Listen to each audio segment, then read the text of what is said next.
supplementary agenda approved. Item 3 on the agenda. I can confirm that there are no late items which do not appear on the main agenda. Item 4, any disclosable pecuniary interests or other significant interests. Councillor Etheridge. Thank you, Chair. My usual declaration of attending parish council meetings and not taking part in their planning meetings. Okay, thank you. Councillor Field. Item 5.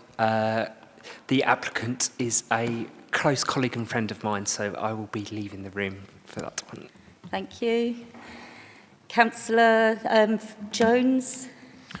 Exactly the same declaration as Councillor Field and probably ditto all the way down, Chair. Thank you. Councillor Bowen.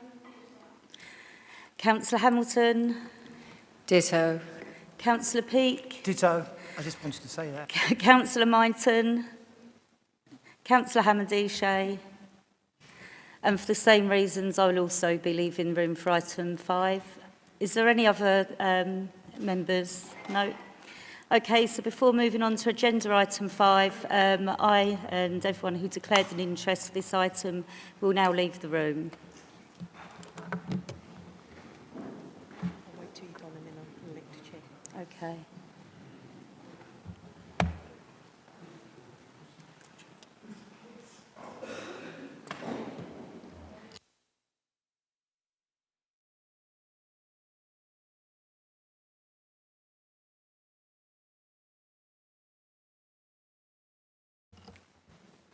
Okay, can we possibly elect a chairperson for this agenda item?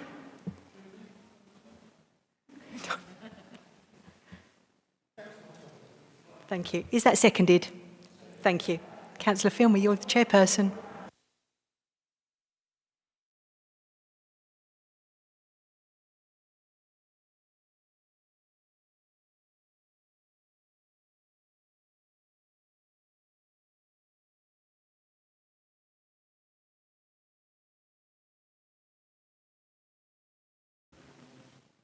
Is that one? Yeah. Good evening. Agenda item 5 is 189 Maidstone Road, Rochester. Jonathan, please.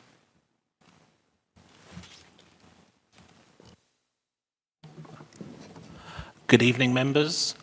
This is application MC/25/0184 189 Maidstone Road, and that's the application is for the replacement of windows at the front of the house. Here you can see the site outlined in red, and it's within the Watts Avenue Roebuck Road Conservation Area and is subject to an Article 4 direction. Here you can see on the left is a photo of the wider site, and then on the right is the existing ground floor windows. Here on the left you can see the existing lower ground floor windows, and the right is the existing first and loft windows. These are the proposed elevations, and you can see the windows are proposed to be replaced with a sash window UPVC. And you can see here that this is an example of the existing of the same windows that are proposed under this application on the neighbouring property. The application is recommended for approval as set out. Thank you, members.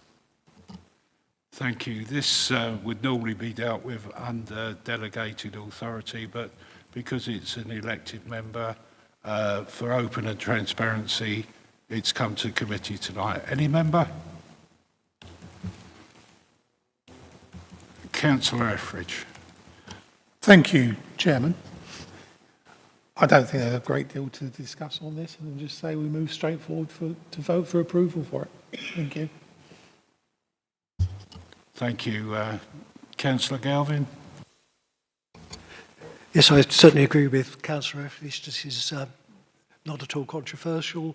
In fact, I think it will make a significant improvement to the building. We've got a very nice example there of a late Victorian or early Edwardian building with some nice features. The existing windows are totally really unsuitable, aren't they? the louver windows are not in keeping with what the building would have had originally. Looking at the ones next door, they are much better fit into that type of building. So having said that, Mr. Chairman, I'd like to move approval subject to conditions 1, 2 and 3 as on the agenda. Thank you, Councillor Galvin. Is that agreed? Agreed. Thank you.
Okay, so we now move on to agenda item 8, 89 Ingram Road. Principal Planner Officer Nick Roberts will be presenting this application, so over to you, Nick. Thank you, Chair, and good evening, members. So the next item on the agenda is an application for a variation of a Section 106 agreement in relation to permission that's previously been granted at 89 Ingram Road in Gillingham. So we've got the site outlined here in red. It was a former garage block. You've got Ingram Road running to the west. You've got the Strand further to the north, and then Gillingham, sort of in the railway station to the south. In terms of an aerial image of the site, just to provide some additional context. So you've got the development site in here. You've got two blocks. You've got Block A and Block B with parking and access onto Ingram Road through here. So as you'll see, the development has now been constructed. So here you've got Block A, and to the rear, Block B, and this is just a layout just showing you what I explained on the previous slide. So the original consent was for 22 units. Permission was then allowed at appeal in September last year for a total of 26 units on site. So the council have purchased Block A, so this block to the front, and they are now in the process of purchasing Block B, and this is where the issue concerning the Section 106 has arisen. So there was a jointly instructed viability assessment completed by pathfinders, who are, as you know, the council's experts. This was submitted back in 2021. The conclusions rendered all contributions unviable with the exception of the bird mitigation. Now, this was never progressed at the time in light of pending appeals and in enforcement action, and also due to staff turnover as well. So the officer that was previously dealing with the site retired, so it never progressed. So in light of the time that has passed, obviously since that initial viability assessment, pathfinders have produced an addendum review of the viability appraisal, which was dated April this year. And the conclusions from Martin pathfinders are that the overall position has in fact worsened as build costs have exceeded sales values, so actually the viability position remains as it was. So the recommendation is, and before I do that, I will just pull up the Section 106 heads of terms as originally agreed. So the viability conclusions are that all contributions are rendered unviable with the exception of the bird mitigation, which has already been paid. So the recommendation is that the deed of variation is agreed as set out in the report, and this would normally be decided under delegated powers, but it's being referred to committee in lieu of the fact that the decision was made by committee on the previous applications. Thank you. Thank you. Any members? Councillor Filmer. Yeah, thank you. Would it be right in saying that the council in purchasing these properties has had a good deal in regards to, has some of this been taken into account on the purchase of these properties? The money that's the 106 agreement?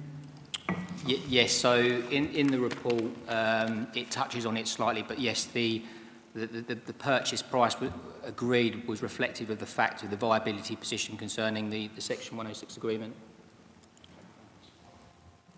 Thank you. Councillor Golvin. Thank you, Madam Chair.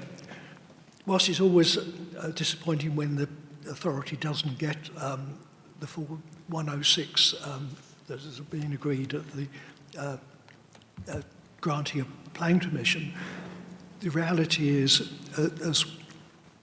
as well as being a brownfield site that is more difficult to construct on, the fact is for any developer now, there has been a significant increase in the price of building materials, and particularly any of those building materials that are made in this country. Our energy costs for manufacturers are far higher than most of the world. So all the materials that go into the brick, the steel, the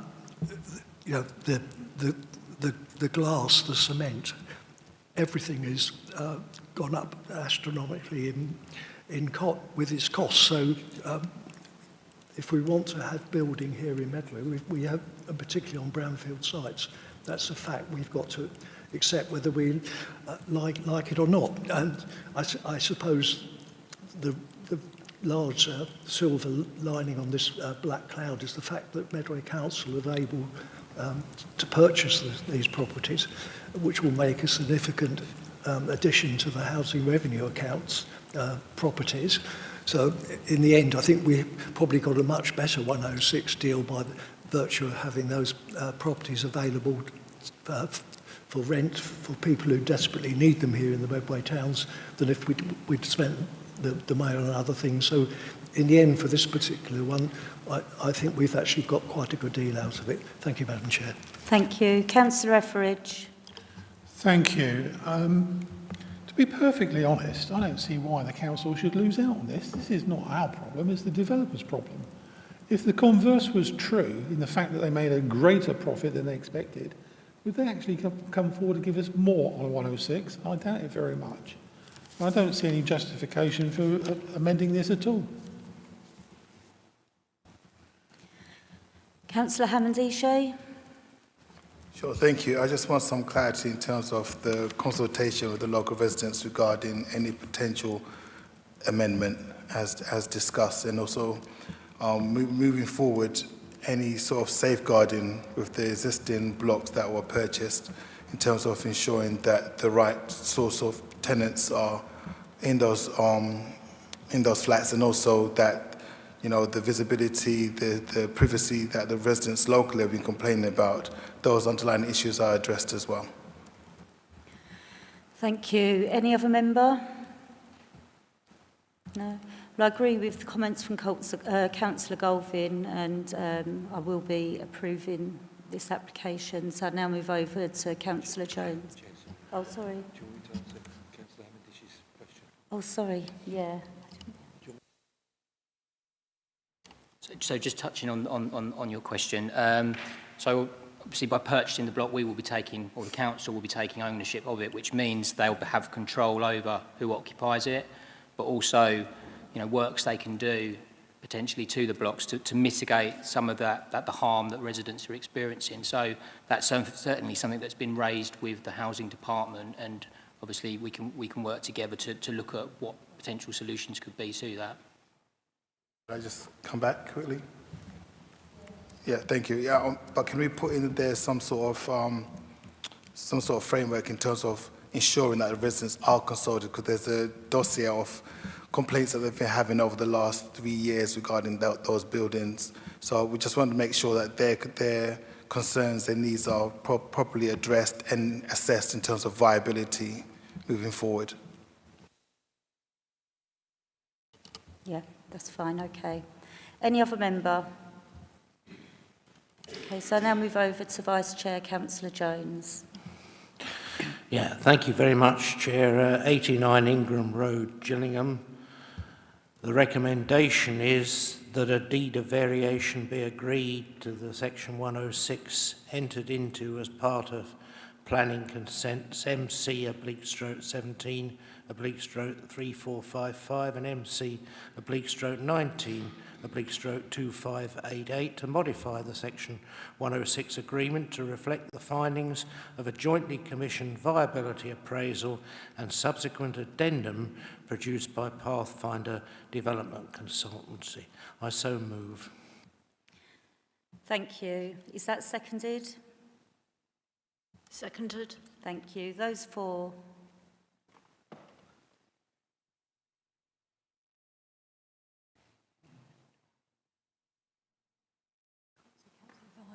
I think he's got his hand. That's 13. Oh. Do you need to, yeah. Can we do that again? Sorry, those for?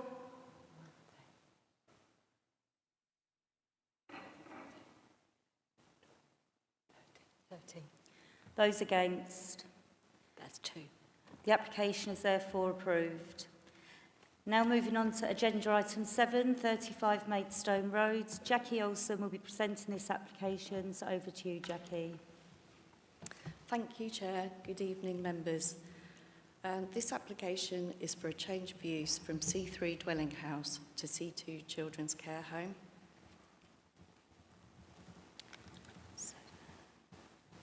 The application site, outlined in red, is located on the corner plot in Rochester on the busy road, on the busy junction of Maidstone Road, East Row and Vines Lane. The garden of the property is separated by an alleyway which runs down the back of the terraced houses on Maidstone Road, as you can see there. The site is close to Rochester Town Centre, and it's also within the historic Rochester Conservation Area, and there are a number of listed buildings within the area. The application does not propose any external changes. The building itself is shown in pictures 2 and 3 of this slide. It's a substantial 2-storey property with accommodation in the roof and the basement, giving over 400 square metres of floor space. The property was originally a public house and then a restaurant, and in 2011 became a residential property. In picture 1, you can see the alleyway that runs down the back of the houses, and in pictures 4 and 5, you can see the rear garden.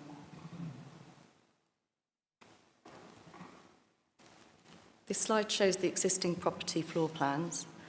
The property is a 5-bedroom dwelling at present, and no internal changes are proposed.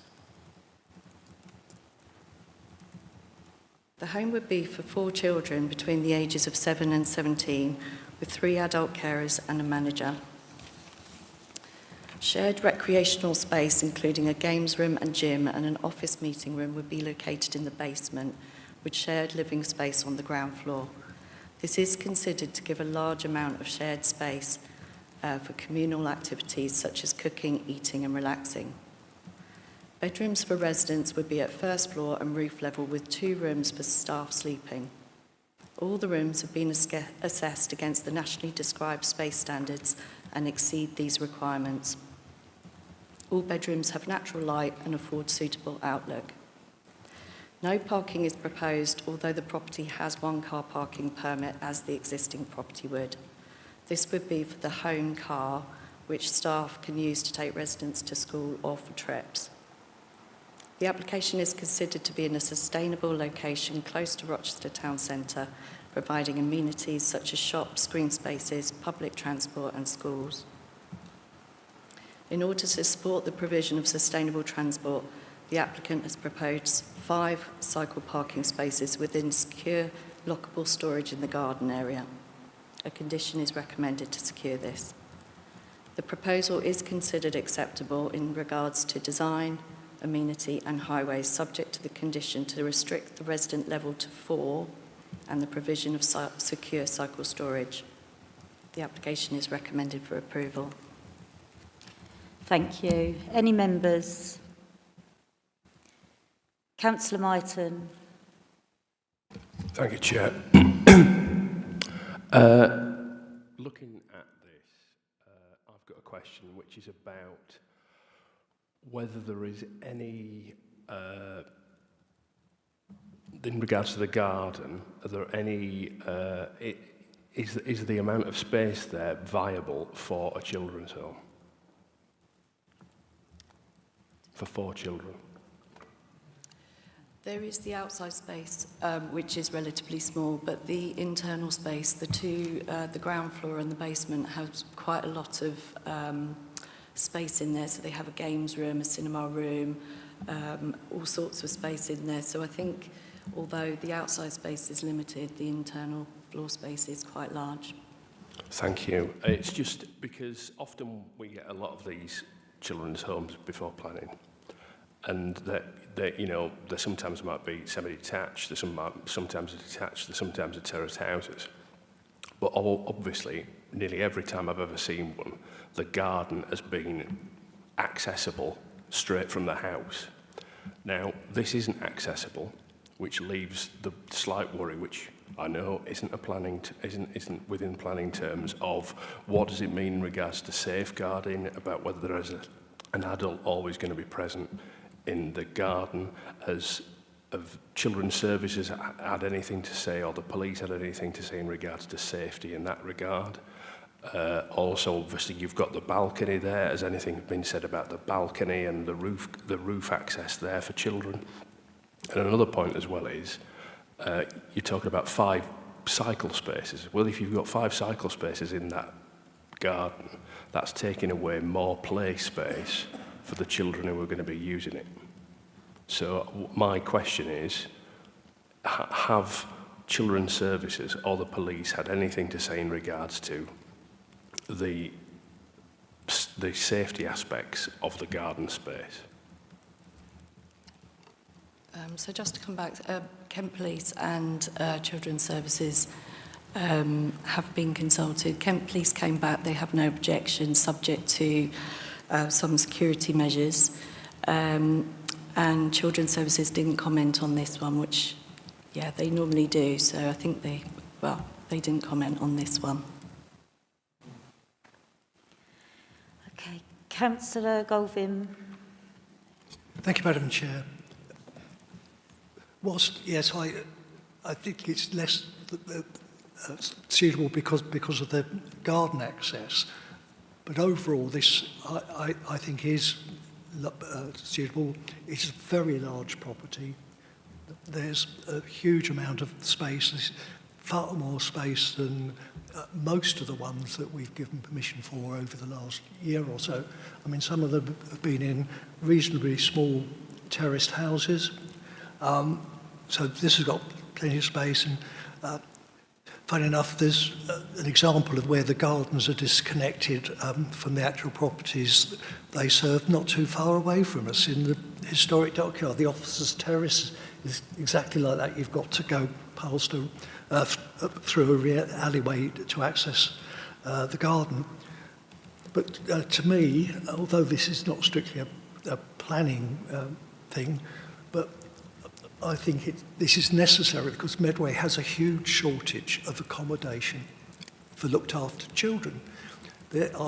Although they admit there's no guarantee that these places will go to Medway children, but at least probably the staff will have employees, but it will increase the amount of space that we've got to place our children. We've got far too many looked after children from Medway are not looked after anymore in Medway.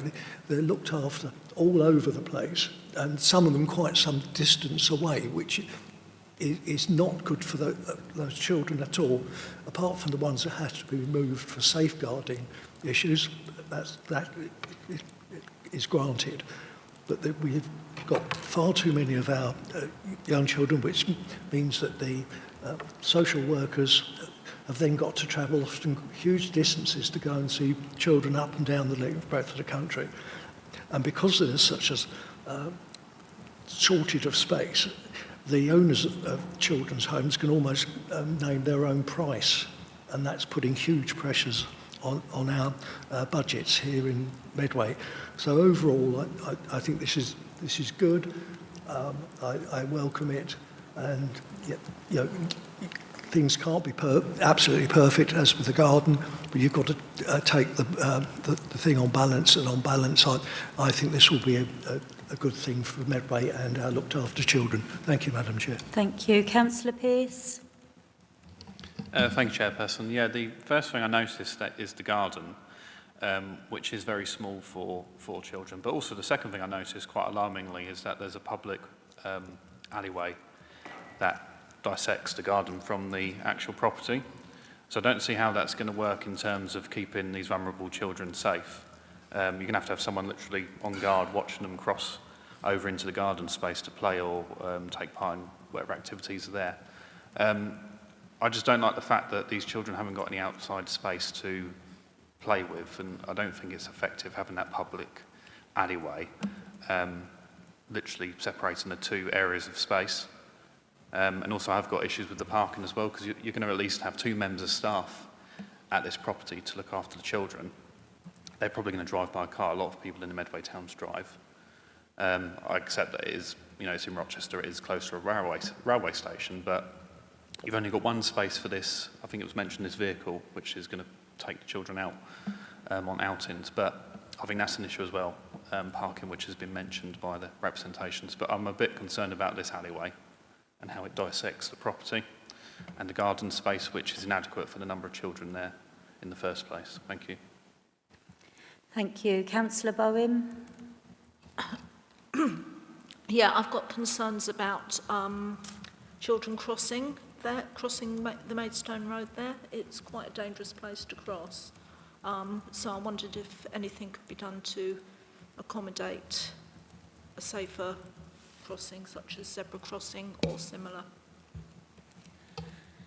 So would it be possible, do you think, to have a crossing put in place as a condition, or?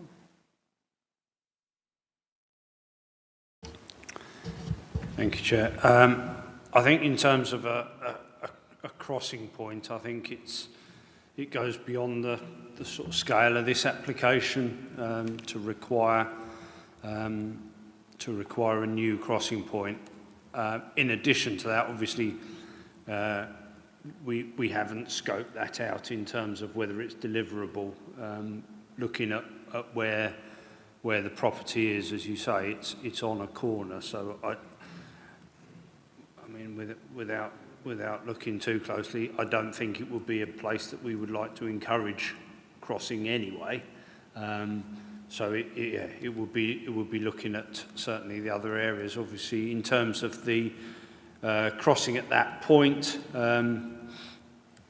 on the other side of Maidstone Road, there is a wall opposite that element, which prevents being able to cross at that point. So that anyone wishing to cross will go and then look at a sort of safer area to cross, because they can't get to the other side of the road by virtue of the wall next to the roadway. So, yeah, in short, it's not possible to secure through this application. And it's probably, even if the application was for a different type of development that maybe would justify it, again, it's probably not something that we'd be able to put in here safely. I think Highways colleague is nodding, so I think my layman assessment of the highway position is probably correct. Okay, thank you. Could I just come back on the garden space? Yes, a I was bit? going to ask about that. Thank you, Chair. I think in terms of the separation, I think you can see the alleyway that's there. But I think the key thing is that it's not an individual situation to this property. It is every single one of these dwellings has their garden separated by the alleyway. So it's not a wholly unusual situation. It's not one that's unique to this property. And I think if you look at the photos, there is this existing outbuilding to the rear, which exists within the garden, which may well serve the cycle storage purpose already through that. So we'll look at encouraging the reuse of that building for that purpose rather than losing any more of the garden.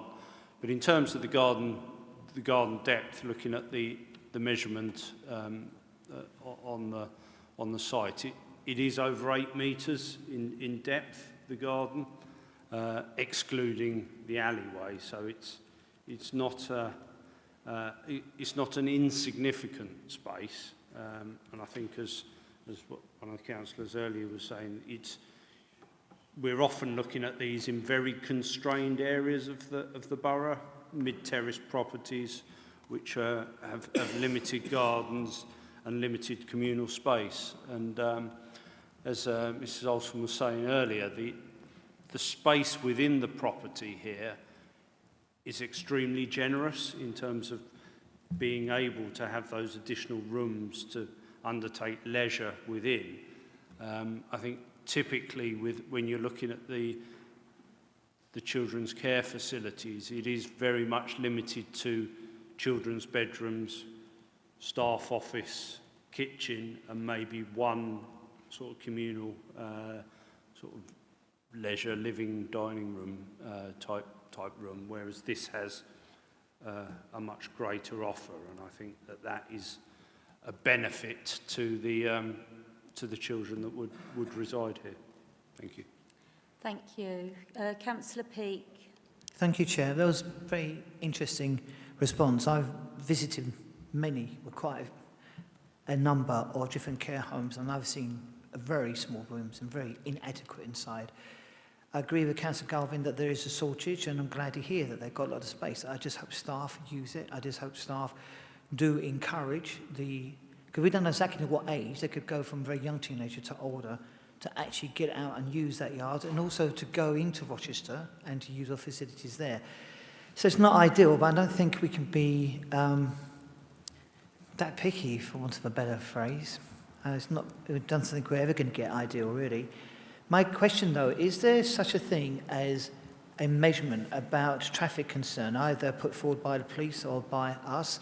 Now, the reason why I ask this is because I used to work in a care home up the road from there, and if it wasn't for the quick reaction of a van driver hitting his brakes, a resident, I was not the one-to-one with this person, by the way, and quickly had, would have been run over. It only takes an instant like that, and it only takes one occasion where you could have a fatal accident. And that bend there is a blind spot when you try to cross, so it is a shame, Councillor Bowen's request, it's a shame that there isn't a way of doing something about that. So thank you. Thank you. Did anyone want to come back on that? Oh, right, okay. Did you have a question in there? Was there? Sorry for all that rambling. The question was, is there such a thing as a measurement to say, okay, under planning terms, because a lot of what we're concerned about are planning, where you say, no, there isn't, because it's just one of the complaints is increase in traffic and road safety issues. Is there such a thing as a measurement that we have under the remit of planning about road safety concerns? I hope that's clear. I mean, in terms of the MPPF and traffic generation and traffic congestion, you'd be looking at whether the impact is severe on the local road network. without, obviously, in terms of the scale of the application, that there hasn't been a traffic assessment or a traffic count. But a care home of the size of this, to my mind, wouldn't generate a significant level of traffic over and above what one would expect from a 5-bed family dwelling, which obviously is its current use.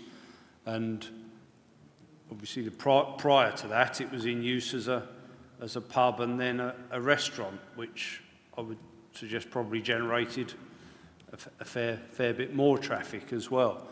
I think in terms of the parking and the surrounding areas as well,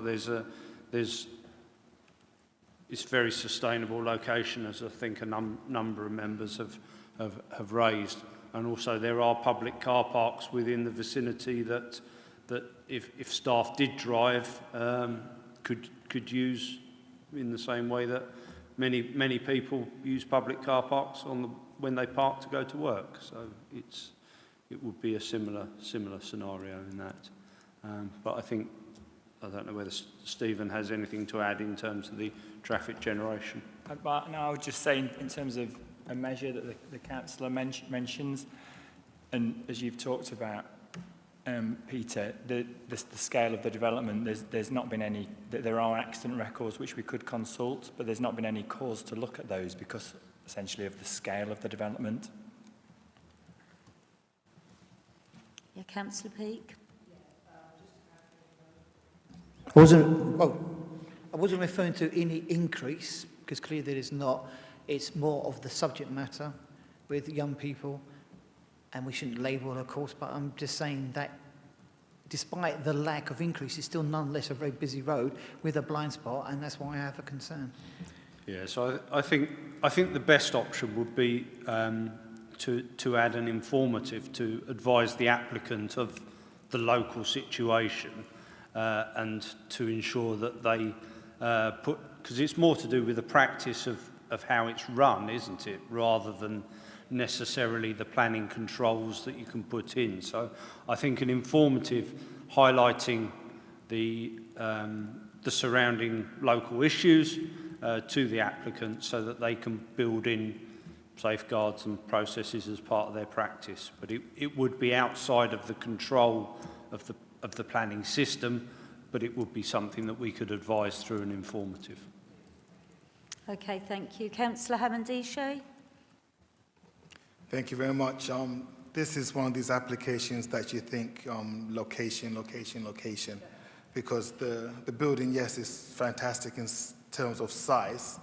Just where it's located is causing so much issues with the alleyway access, the size of the garden, but the internals are sufficient. I've got no issues there at all. So I guess my challenge is to have a conversation or internal debate based around risk, because the criteria for the children range from the age of 7 to 17.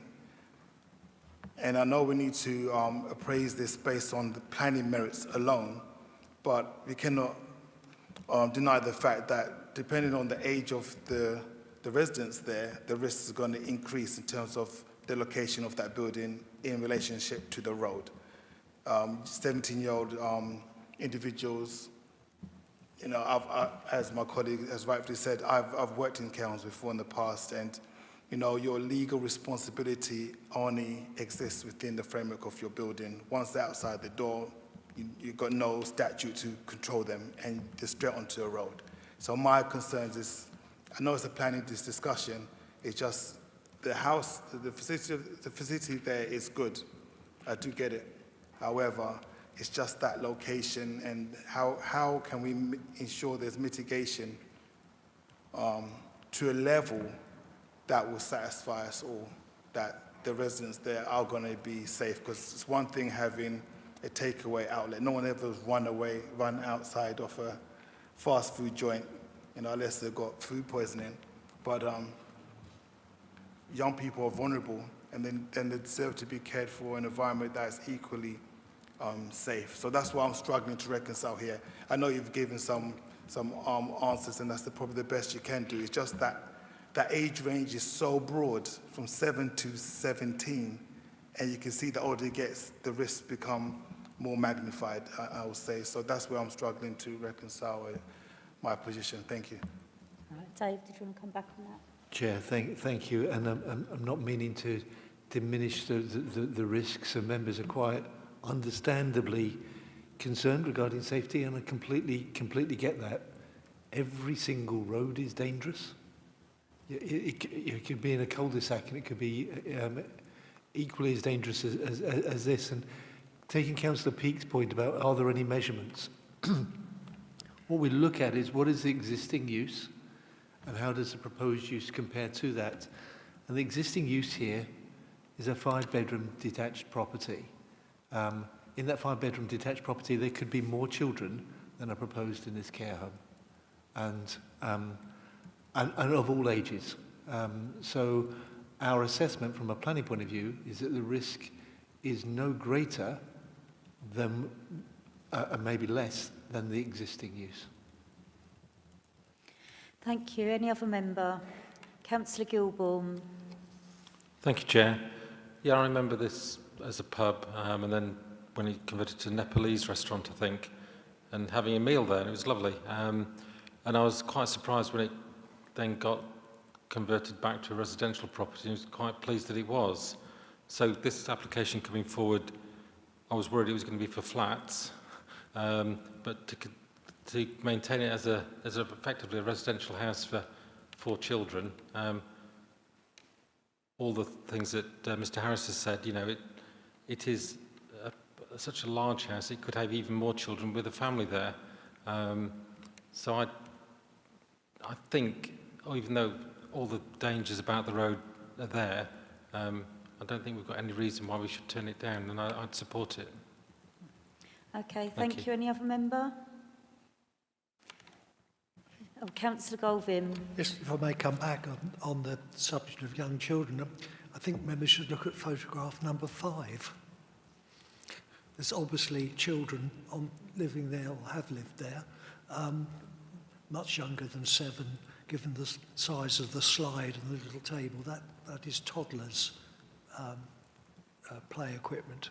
You know, I think as the Chief Planning Officer said, every road has its dangers. In fact, some respects a cul-de-sac is worse because people don't expect somebody to come fast round the corner, but on a busy road, children will, or anybody will naturally take attention because they will expect it. It's the unexpected that often does the harm. So I think this is a bit of a rabbit hole, and we should, you know, try and accept that no property is going to be 100% ideal in this sort of respect, but we look at it on the balance that at least 4 young people will have a really good home to be living in here in Medway. Okay, thank you. Any other member? No? Okay, so just remind members that we are looking at this application in front of us in relation to planning terms only.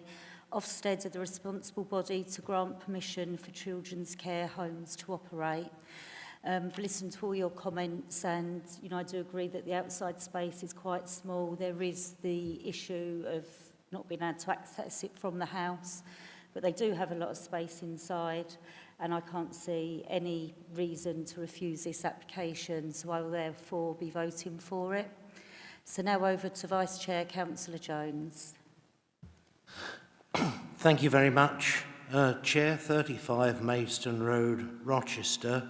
The recommendation is approval with conditions 1 to 5 as set out in the report, and an informative to the applicant about the local environment in terms of road safety and crossing points to be drafted by officers. Thank you very much, and I so move. Thank you. Is that seconded? Seconded. Thank you. Those for the application?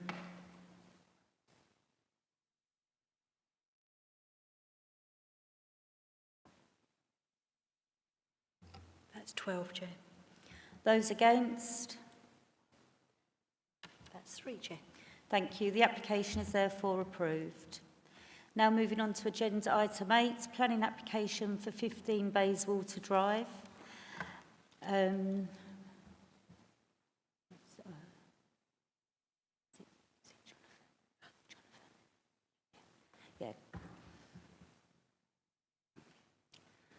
Jonathan Smith will be presenting this application, so over to you, Jonathan. Thank you, Chair. I am back by demand. Whether that's popular or not, I'll leave that up to you. So this application is MC/25/0141, 15 Bayswater Drive. The application is for the construction of a 2-storey front extension, part 2-storey, part single-storey rear extension, single-storey side extension, bay windows to front, installation of second-floor windows to front, both sides and rear, to provide additional living accommodation within the roof space, and an extension to the existing vehicular crossover to front. Before I get into the presentation, I'd just like to draw members' attention to the additional condition on the supplementary agenda. So you can see here the site is outlined in red and it's located within Parkwood. Here you can see some site photographs and just showing the front of the site, with the right photo showing the grassed area that's to become the extended parking area. Here you can see photos of the rear of the property, and on this left photo you can see where the previous garage was that was demolished prior to the submission of this application. Here are some more site photographs. On the left, you can see this very, very large protected tree that's within the front garden between the application site and the adjacent property at number 13A. This tree is protected by a tree preservation order, and whilst it's not been measured, it's approximated that this tree is over double the height of the existing properties.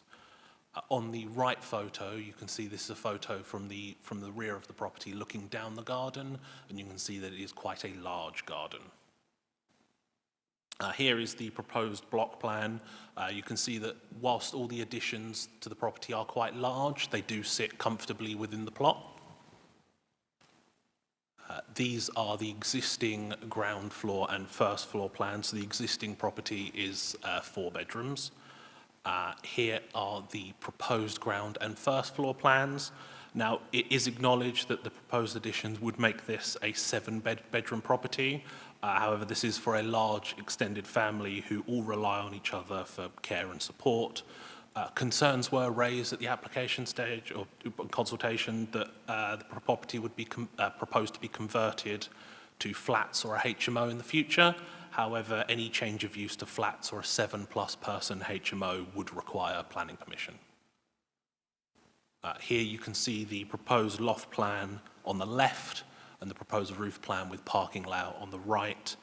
And the parking area would provide for a minimum of 4 off-street parking spaces, which is in excess of the council's standards.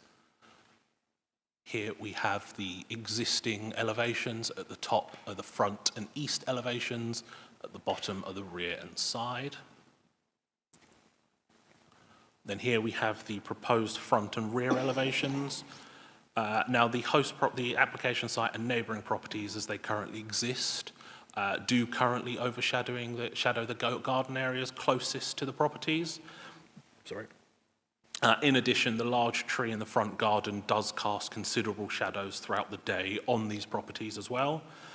It is acknowledged that there would be additional overshadowing from the proposed works. However, it's not considered that this would be unacceptable when viewed in context of the existing overshadowing. Here are the proposed east and west elevations. Now, the proposed development would extend approximately 10 metres at ground level with 6 metres at first and then within the roof as well. The adjacent property at number 13A has an existing rear projection. With the proposed extension would extend only 3 metres further at this first floor level here, and considered that this would not be overbearing on the adjacent property when coupled with the fact that the property is 2 metres from the boundary and then 2.8 metres from the adjacent property itself at number 13A. Just back on the proposed block plan again, and overall, whilst it's considered that the proposed development is significant, we don't consider that the proposals would be an overdevelopment of the plot, as whilst this would be one of the largest properties in the road, it also sits on one of the largest largest plots on the road, and the application is recommended for approval as set out. Thank you. Thank you. Any members? No? Okay, the reason I asked, well, this could have been dealt with under delegated powers, but due to the amount of objections, I felt that it was important that it came to committee so the residents' views could be heard, you know, so we could all look at the application in front of us. But I'm quite satisfied, having seen the presentation, that this extension is acceptable, so I therefore now move over to Councillor Jones, Vice Chair. Thank you. Thank you very much, Chair. 15 Bayswater Drive, Parkwood, Gillingham. Recommend approval with conditions 1 to 4 on the report and condition 5 on the supplementary agenda. I so move. Oh, is that seconded? Seconded. Those for?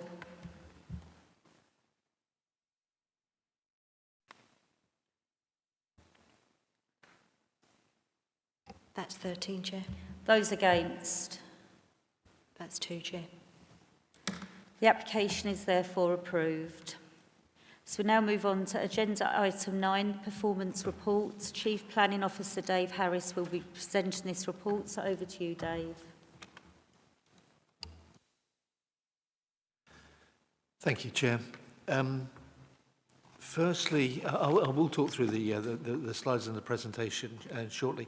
Firstly, I want to draw members' attention to paragraph 3.3 on page 46 of the report, where it talks about the Planning and Infrastructure Bill, and there are going to be quite a significant number of changes coming forward to planning in the future months.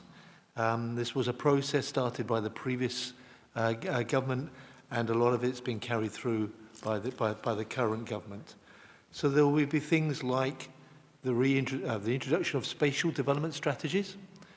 Now, for those who is, and I'm looking around, and there aren't many as old as me in the room, but there might be those that remember regional planning and structure plans, and it sets that wider remit of planning, and then local plans then had relation to those wider spatial plans and conformed to them. So they're bringing them back. And that is a good thing for planning, rather than being just focused on a very narrow area, looking at things in a more regional basis. So that's good. The government is also thinking about will be bringing in a new process for local plans. We're still waiting for the actual legislation on that, but they'll be looking to deliver local plans within 30 months, not 30 years. So that's not a bad thing. We're still moving ahead with our local plan. At this moment in time, we don't see a need to delay it. The government are encouraging us to progress our existing local plan. Clearly, once we get that adopted, we will then start work on the next local plan, which should be able to be delivered within 30 months.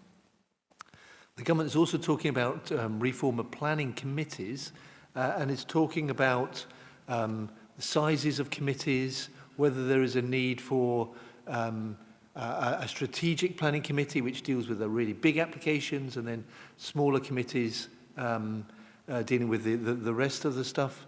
I think for Medway, looking at what's on regularly on our agendas, I don't think we need 2 separate planning committees. Maybe when we go through local government reorganisation and we're a much bigger authority, then having a strategic committee is something we could think about then.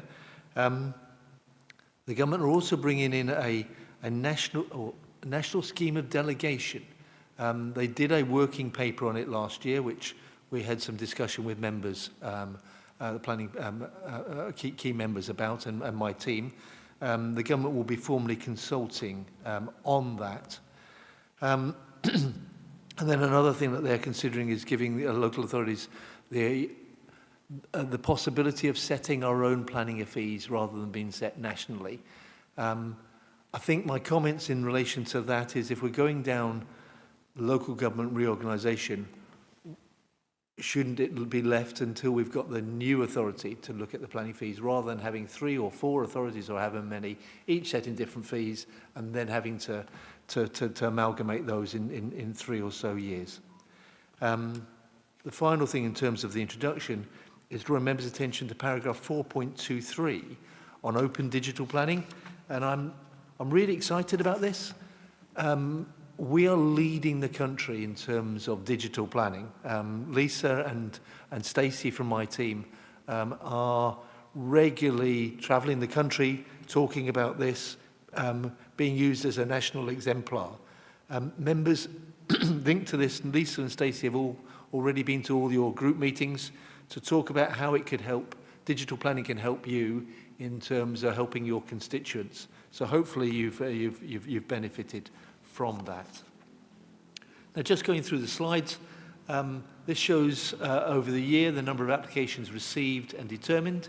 You can see it's similar to last year. We received 1,093 applications over the year.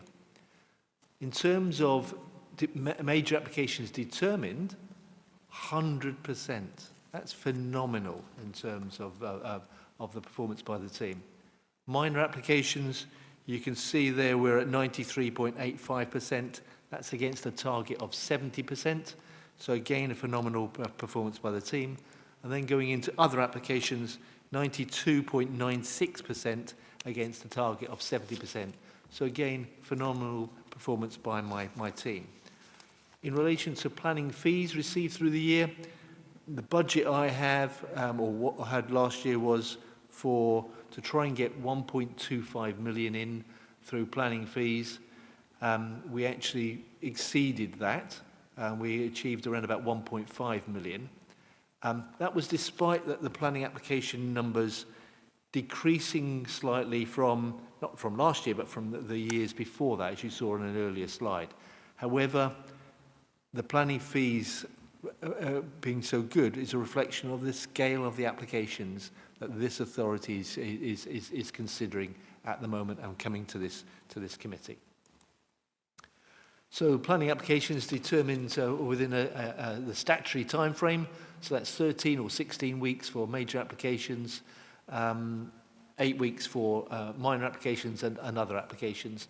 And this is benchmarking, showing how we compare to other authorities. So this is applications within the statutory time period, so without an extension of time. And you can see that we perform better than the average for other authorities. Then when we bring in applications determined within an agreed planning extension agreement or planning performance agreement, again, we perform better than other authorities. And then these are the total number of applications decided in time. So that's with extensions of time as well. And you can see again, we exceed the performance of other authorities. The government is, and this follows on from the previous government as well, wants to make sure that planning authorities are acting efficiently and effectively and moving applications quickly through the process. So the starting point for all applications is that application should be acceptable unless you can prove or demonstrate that in accordance with policy or amenity or planning issues that it's unacceptable. So on that basis, percentage of decisions granted compared to other authorities, we're at 90%. So that shows that we're a very positive authority. But then how many times do we use extension of time? What the government wants to see is local authorities determining applications within the statutory time period. So we should be looking at a small percentage here. And you'll see at 16%, we're well below the other authorities. So that's a good thing. And then major applications determined within 13 weeks. It's difficult. Major applications, normally they have Section 106 agreements with them. So it's difficult to get them dealt with within 13 weeks. but still we should be trying to see how many, a good percentage there. At 35%, again, you can see we compare well to other authorities. And then non-major applications determined within 8 weeks, we want to see a high percentage figure there, and 82%, significantly above any other authority in Kent. And similarly with household applications within 8 weeks, 91%, significantly better than everyone other than Folkestone who managed to draw with us on that one. So on to appeals. Number of appeal decisions received. So we members, we're still getting, we refuse applications in the delegated committee for what we think are good planning, sound planning reasons. And some of those are challenged through the appeal process. This shows those allowed and dismissed. And obviously we want to see the majority dismissed. We have a local target, it's not a national target, it's a local target of no more than 30%, because if we see more than 30%, it starts to indicate that maybe we're not being consistent with local and national policy. And this shows that we're slightly over 30%, but you'll see, we review those appeal decisions internally. Myself and Pete go through them with the case officers, and then we take some to this committee, and we've got a report on that later. However, members, you'll be aware, Councillor Govan has raised this at a number of committees recently, where we've been talking about the proposed changes to the government bringing in terms of planning committees. The government is concerned, and the previous government was as well, about the number of committee overturns, and some authorities in the country refusing applications because that was the reason why they were elected, on a no development vote, or making decisions to refuse applications for popularity reasons. The consequence of that, members, is where decisions are like that, if it's proved at appeal that a local authority has acted unreasonably, then costs can be awarded against that authority. Now, what this slide shows, that since 2018 through to 2024, over the country, £28 million of public money was paid out in costs. That is the darker colour. The lighter colour is the payouts where councils have claimed costs for unreasonable behaviour against applicants and developers. What I would say, members, the good news is that we're not on the naughty step. There are neighbouring authorities who have paid out a lot of money in terms of costs of appeals. We lose some, but we're actually in the good step because we are in the top 15 in the country for winning costs appeals. So I think it bears Councillor Galvin's points that you're a good committee. There have been occasions where we've refused applications, a couple of cases in Rainham and one at Cliff, where we were looking like we were going to go down with significant costs awarded against us. Council advice was don't continue with the appeal. Members, your planning spokes here took the decision to, in the public interest, to step back from those appeals following that council advice, and it saved significant award of costs. So you take a pragmatic decisions there. But I wanted you to be aware as to why this government and previous governments were taking such a hard line or thinking about taking such a hard line against planning committee, and that's that £28 million. Prior approvals, we dealt with permitted development. Number of units under construction. We're doing well. You can see that there's been a significant increase in the number of dwellings under construction since 2018, helped by the difficult and brave and proper decisions made by this committee and by the planning authority generally.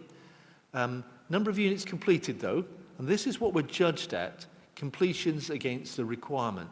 So you see that's our requirement based under the standard methodology for calculating housing need. There are completions. So last year, our best ever year at 1,300, still 385 below the requirement. And with the recent announcement for the year 24-25 shows that we're at 72% in terms of the housing delivery test, which means that we're back into presumption in favour of sustainable development in terms of determining applications. And again, I'm possibly stealing Councillor Galvin's thunder here. It shows the importance of the local plan. We're working really, really hard with you members and generally in producing a local plan. I'm hoping that we will get to Regulation 19 very soon. When we get to Regulation 19, and we will be demonstrating how we can meet our housing need and how we can achieve a trajectory which will deliver a 5-year housing land supply. For the first time then, in a significant period of time, we will be able to defend seriously speculative applications which are on sites which are not shown for development in that Regulation 19 local plan. It will be a material consideration in the determination of applications. So this shows us how housing completions for us compared to elsewhere in Kent, and you'll see that significant rise in delivery since 2018. Pete manages the enforcement team, and they are really working hard to make sure that we take appropriate action against unacceptable development in Medway, because that's planning's reputation is based on if someone has done something they shouldn't have and it's unacceptable, then we should be seen to take an action. And as I said, Pete and the team are doing a great job in that respect. TPO applications are determined by my team as well, and I've got a consultant who has worked the way through the backlog there, and we're now determining. We're up to time in terms of determining those applications. And then, as you know, Gabby and my team lead local flood authority. What a phenomenal performance that she does there in terms of all her work that she does. Then in relation to complaints and compliments, members, I draw your attention to page 69 of your report. And in the report it talks about the complaints we've received and how we justify the decisions that we make. There was one case where the Ombudsman disagreed with us. I think the Ombudsman got that one wrong. I thought we were right in terms of the way we were proceeding with enforcement on that case.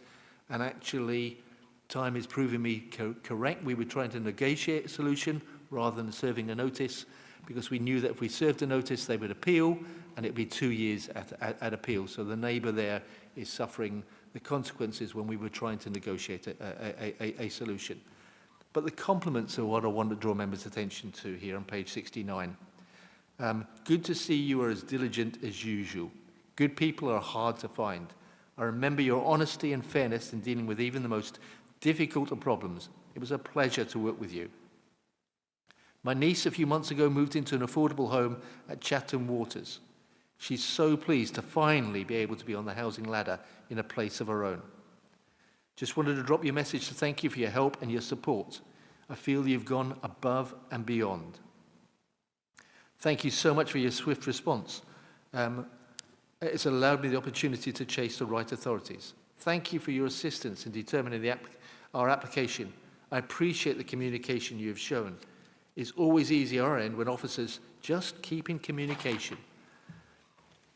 I'm writing to express our sincere gratitude for the ongoing tree planting project at Deangate Ridge. 3,500 trees were planted out there.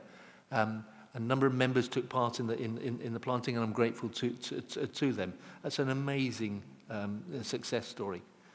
I'd just like to say a massive thank you. House moving and planning is confusing and stressful, but you've made everything easier. We've all moved house at some point in time. We all know how stressful it is, and my team have helped to make something a little bit less stressful for someone. And then we got, thank you for your prompt and clear response regarding the progress of our planning application. I appreciate your thorough explanation and helpful link to track the application on your website. So members, I'm really proud of my team, and I think people are very quick to complain. They're not so quick to make compliments. So I think the team deserve a lot of credit for that. Thank you, Chair. Thank you, Dave. And so you should be very proud of your team. That's a very good report. And just like to say a big thank you to you and all your officers for all the hard work that you put in. Thank you. Is there any members? Councillor Golvin. Thank you, Madam Chair. And I'd also like to quickly endorse your comments there. I think as a planning committee, we should put on the record our thanks for the officers' hard work. The team isn't big, really, is it? And there's been a lot of staffing pressures, and those performance figures are very, very good. So I think it would only be right and proper, from each side of the chamber to acknowledge that, and we could perhaps have that recorded in the minutes, Madam Chair. It's just one or two things I would actually disagree with the Chief Planning Officer, particularly with the implications of para 3.3 in the report. It does worry me when they talk about this so-called strategic committee with fewer members, made up of senior councillors. How are we going to define a senior councillor? Is planning going to be taken over by the administration or whatever? Because that is, the senior councillors in the authority. I think that's very dangerous. Also, as we're likely to be part of a much bigger authority, I think that keeps the case even stronger for having a planning committee about this size, because we've got representatives of all of the Medway in this room this evening, and that is a really vital thing for a planning committee to have, people with that local knowledge. And I think if you're going to funnel it down, particularly if we're going to be a bigger authority, there's just a handful of members taking those strategic decisions. I think that's not the way to go, because we won't have that depth of knowledge and understanding of the local areas. In fact, I think if we are to become part of a bigger authority, there would be a strong case for having area committees. I mean, our neighbours, Tunbridge and Malling, have two area committees because their geographical area is very, very large indeed, and stretching right over to Tunbridge. So I think if we're going to provide a good service for our residents, I think we should think very, very carefully about what we are going to do with those committee arrangements. The other thing that worries me also is the housing delivery test, which is mentioned in paras 7.6 and 7.7. With this housing delivery test, unless the developers suddenly get a rocket up them somehow, we're never ever going to be able to pass that. Because, our planning officers and us as a planning committee have done our level best to get things done, but we can only deal with the applications that have been submitted. And if the developers aren't coming forward to promote those numbers, there is no way that we can make them do it. So I think the government needs a real think of that, because you can only deal with what you've got. And I think as a committee over many, many years, we've been as helpful as we possibly can to make sure that the housing supply here in Medway is helped along. So I think we've got a good track record on that. But we can only deal with what the developers put in front of it. And if the developers aren't willing to come forward with the schemes, I can't see that we can have anything to do with that. So I think we're very much between a rock and a hard place.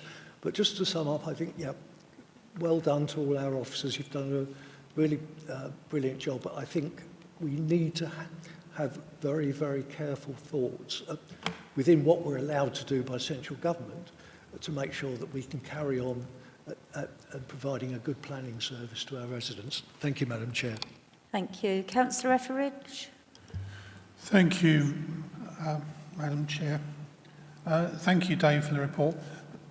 One thing I think is missing from this is a notification of all the permissions that have been given and not started and where they actually are.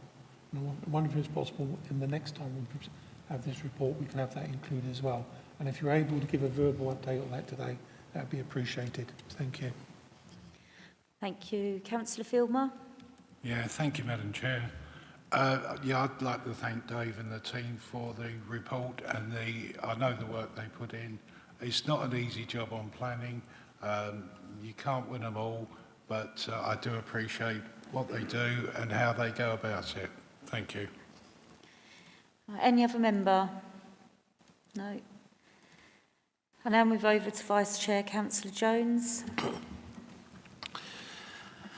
Chair, that the recommendation is that the Planning Committee is asked to consider and note the report which is submitted to assist the committee in monitoring planning activity.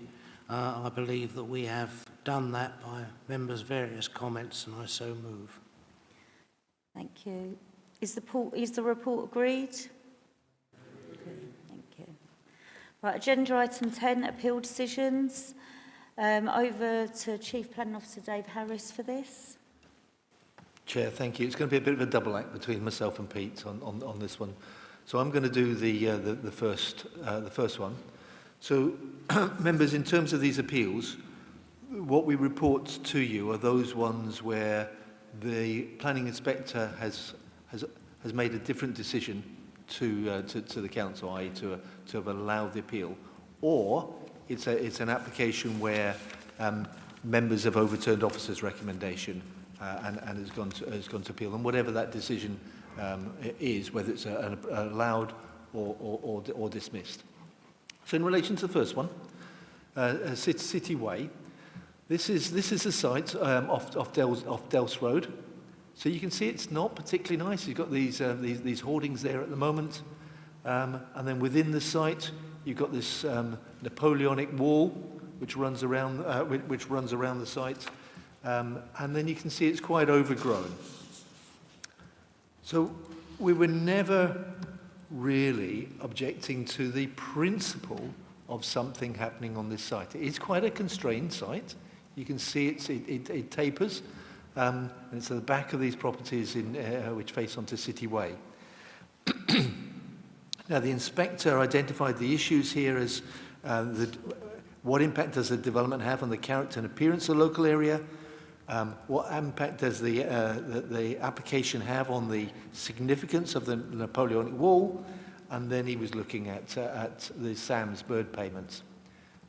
In terms of the bird payments, the applicants entered into a unilateral agreement and paid that. So that reason went away.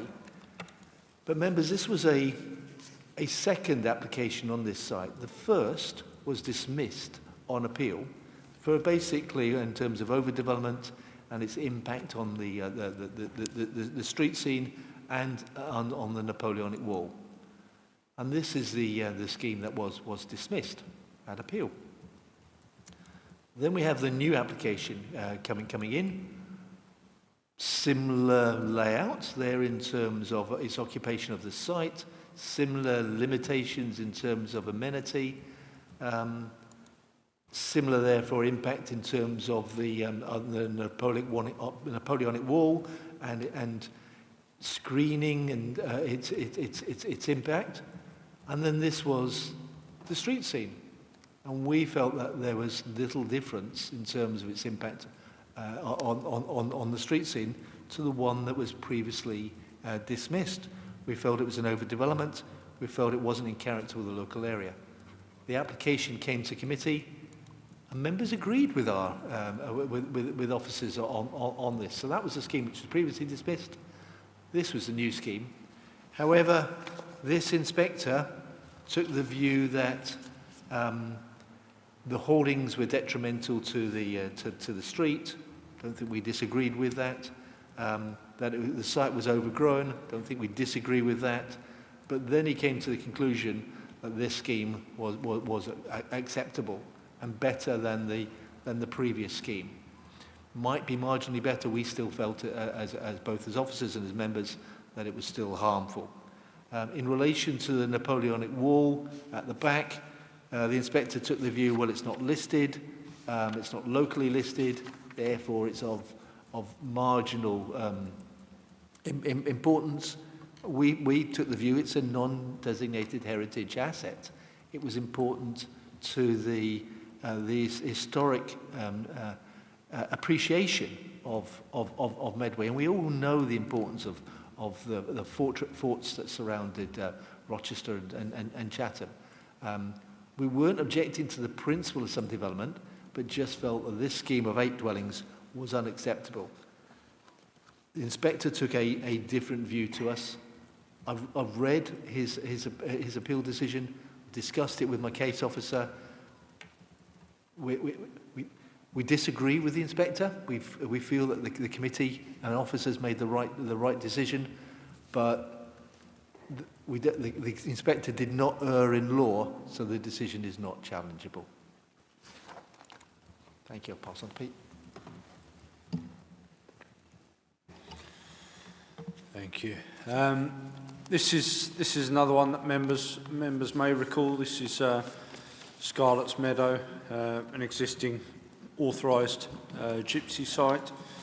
The proposal was for this day room to be used for the family, which was located there, which is behind the caravans on the site.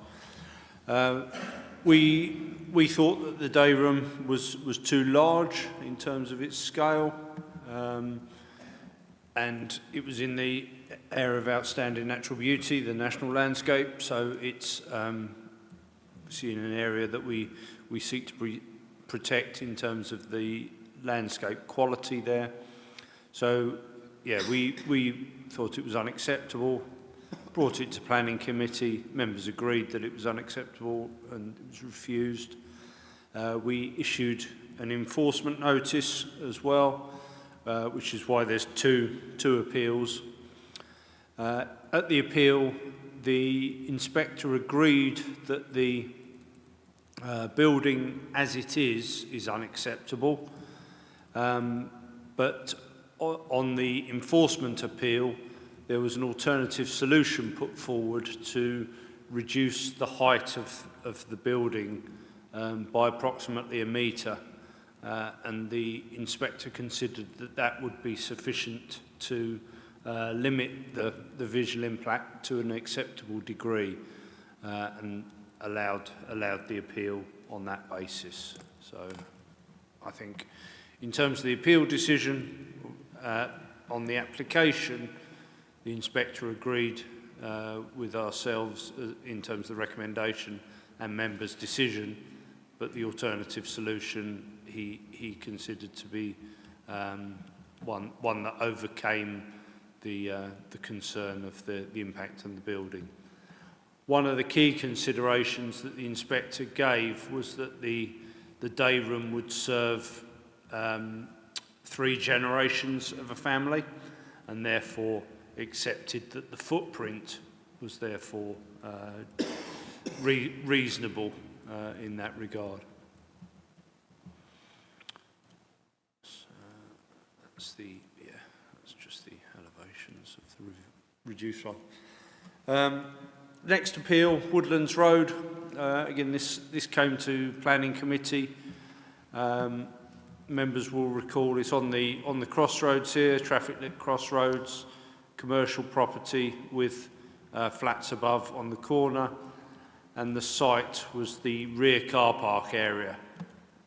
I think members disagreed with the officer recommendation. The officer recommendation was for approval. They had concerns predominantly about the loss of the car park and the additional parking requirement from the new flats, which you can see from the layout here, was proposed with no parking. it's obviously an area where there is significant congestion for parking, and a parking survey demonstrated that as well. However, the inspector considered that because of the sustainable nature of the site and the size of the units that were proposed, in that they were small one-bedroom units, that the parking pressure wouldn't be significant enough to warrant dismissal of the appeal. The other aspect that was considered as well was the lack of any outside amenity space. There was none proposed. There were no balconies because of the properties to the rear. Obviously, we wouldn't want any rear-facing balconies because of the overlooking. But again, the inspector concluded that on balance, because of the provision of housing, predominantly in a sustainable location, that outweighed the fact that there was no external amenity space. This application was for a mobile phone mast. This was delegated powers application. The members wouldn't have seen this one. It's, as I say, mobile phone mast on the highway verge. You see there, typical of the type of development. The concern that officers had was the impact on the surrounding trees, which you can see here. The arboricultural survey that was submitted with the application identified that it could be constructed without damage to the trees, but within a few years of operation, the trees would interfere with the signal from the mobile phone mast and would therefore require some pruning and work to the trees. So that was the basis that we refused it, on the fact that it would result in future requirement for those trees to either be felled or pruned significantly. The inspector concluded that wasn't a significant issue in terms of the balance of the issues, and allowed the appeal. This one, Grove Road in Strood, this was for conversion to a 7-bedroom HMO. This was, again, typical of the type of applications that we receive and quite often come to planning committee. This one didn't.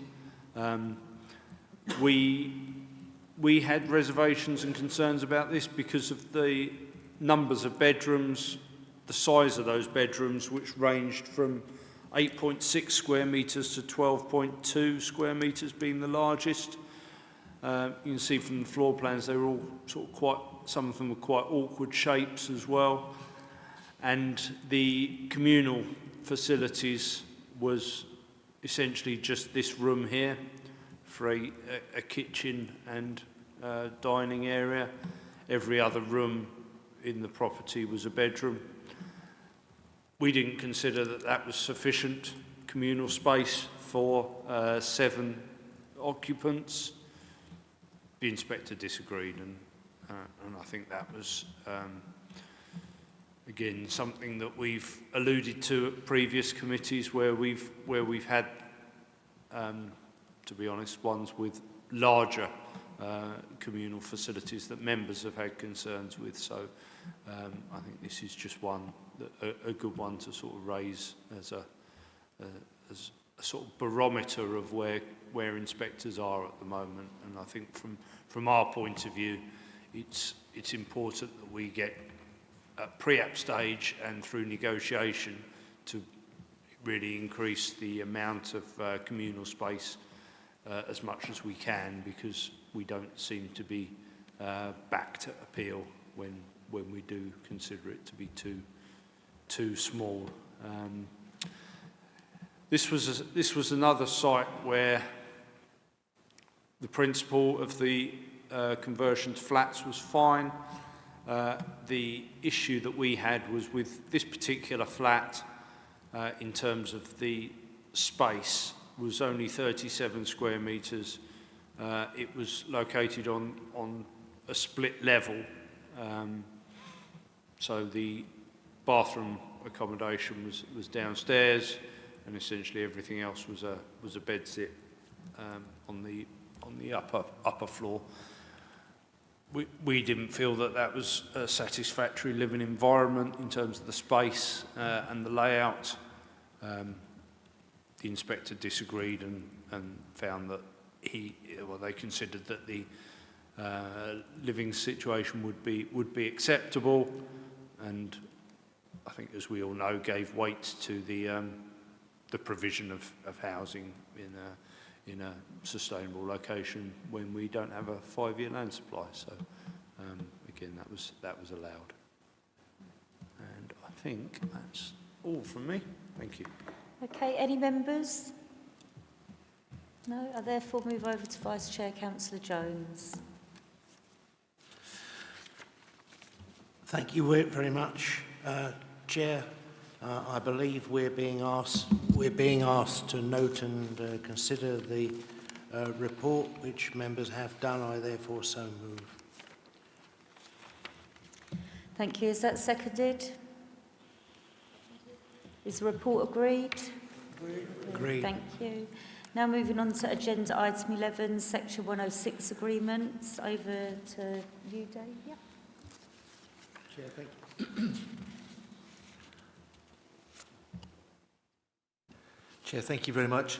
Section 106 report for the quarter January to March, which shows Section 106 funding received in the quarter and legal agreements signed in the quarter. Report is there. Happy to answer any questions, members. Councillor Pearce. Thank you, Chairperson. Just on page 99 of our papers, application number 212612 for the Hollies and Southview Charnel Street High Housetown. There's an allocation there of £8,852.94 for public realm improvements in Strood. The application being in High Housetown, we are told that who is the service town for the peninsula and who is closest to High Housetown compared to Strood. And also, we sometimes get told we're a town as well. So if any money goes towards town improvements, I think it should go towards who. Because I think a lot of residents who are moving in on this new estate will probably go and use the services in Who and the shops in Who, because it's more convenient and quicker to get there compared to Strood. So I think that should be directed in that location, and that would be much appreciated. Thank you. Okay, yeah. Chair, thank you very much.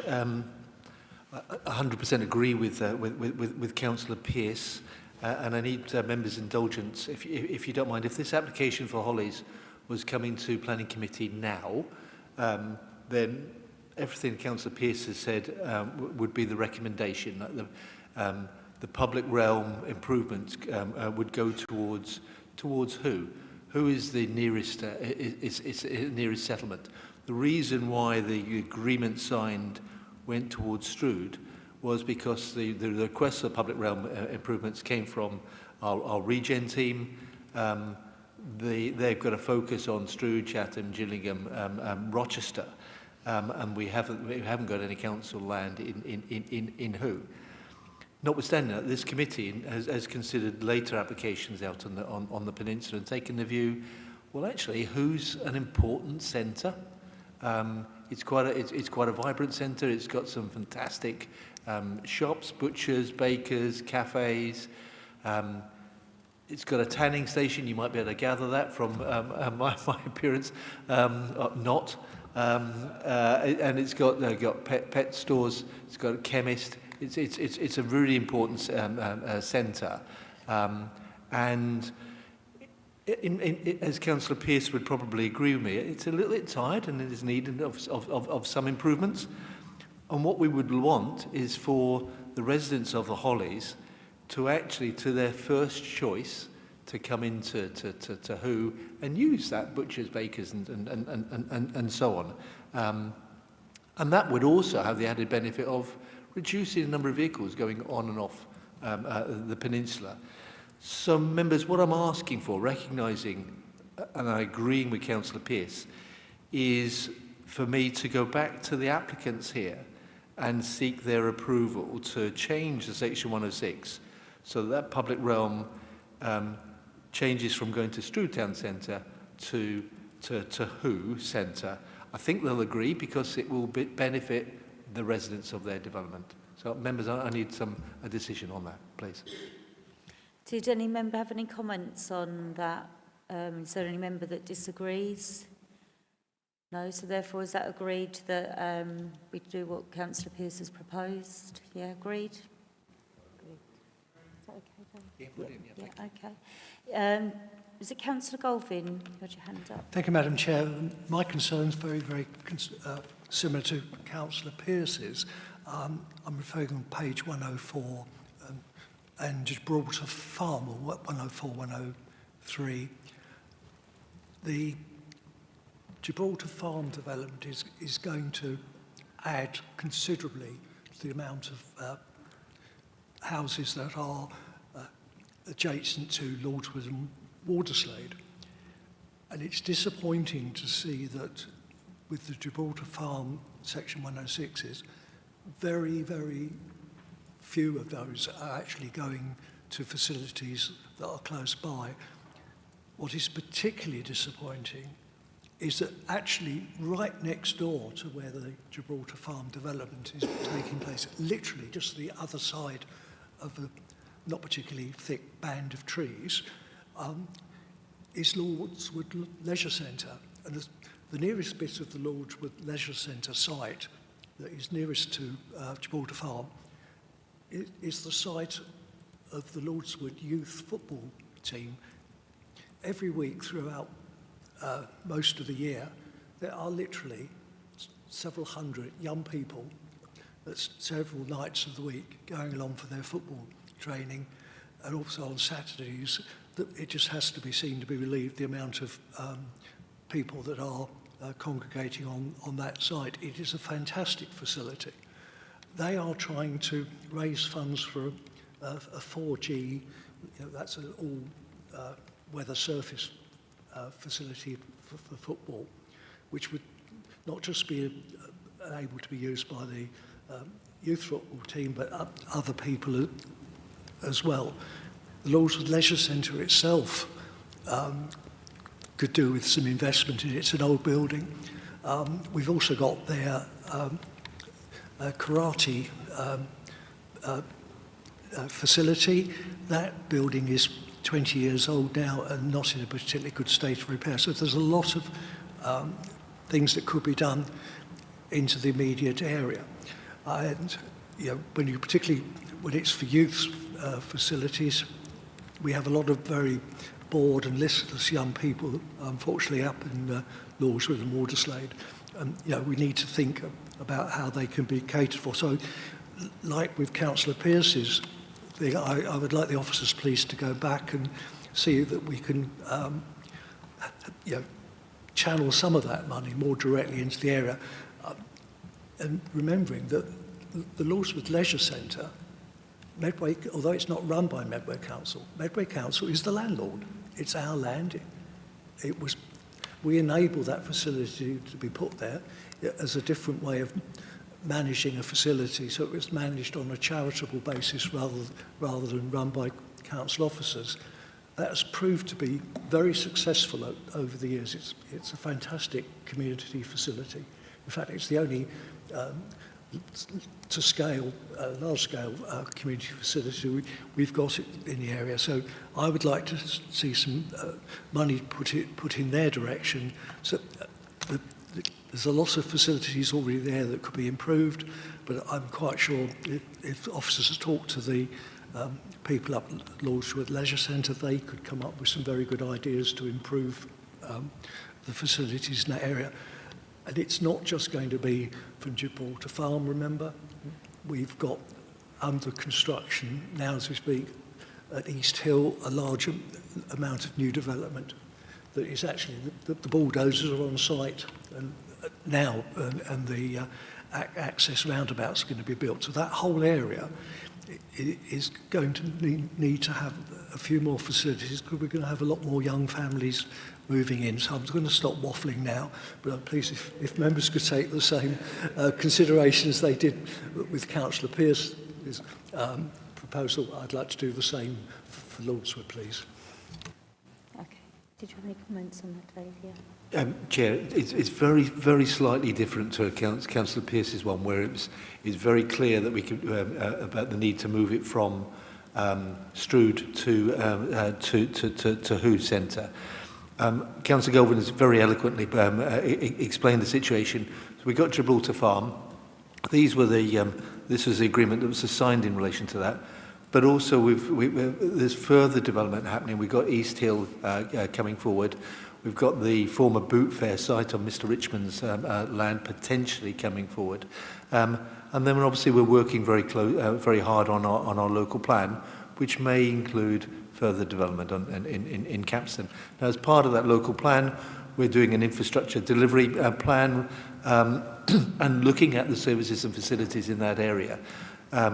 What I could hopefully assure Councillor Gelvin is that in looking at that IDP for as part of the local plan, that will enable us probably to re-look at the Section 106 here and then have further discussions with the ward councillors from both wards, because it impacts on both wards there. And then that might then result in some changes to the Section 106, if that's okay. If it's not, there's certainty that Councillor Pearce is one, but I can assure you that we will take on board those comments. Thank you. Thank you. Any other member? Councillor Gilbourne. Yeah, thank you, Chair. It's just about Gibraltar Farm again. Obviously, within the current agreed proposal is the junction with Hempstead Road and Lidsing Road. But because the ransom strip on the Lordswood side is up for sale, I know it was always the intention from the developer or the site owner to have access for road transport in from that side. So if that changes back, will a lot of the 106 agreements have to be readjusted? Chair, thank you very much. So this application, this Section 106, related, as you quite rightly say, Councillor Gilbourne, to the second application, which had the access through to Hempstead. There is the original approval, which had the ransom strip, which actually is my preferred scheme. I think it results in a better development. So if that ransom strip is delivered, and that application comes forward, that has a Section 106 associated with it. The contributions there are index linked, so they will be increasing. But I think there may well be similar discussions on those ones to this one, and I will be talking further with, again, both sets of ward councillors. Thank you. Thank you. Any other member? No, and now move over to Vice Chair, Councillor Jones. Thank you, Chair. As with the appeals, it's important members monitor the Section 106 funding contributions. So the committee is asked to consider and note Section 106 funding received, those Section 106 agreements signed during the period January to March 2025, and habitat regulations contributions as set out in appendices 1 to 3. We've already agreed the transfer of the funding from Strood to Who, Chair, and the Chief Planning Officer to consult local members of both wards with regard to the Gibraltar Farm developments in light of the evolving local plan. I think is the best way I can put that and move that lot, Chair. Is that seconded? Seconded. Thank you. Those for?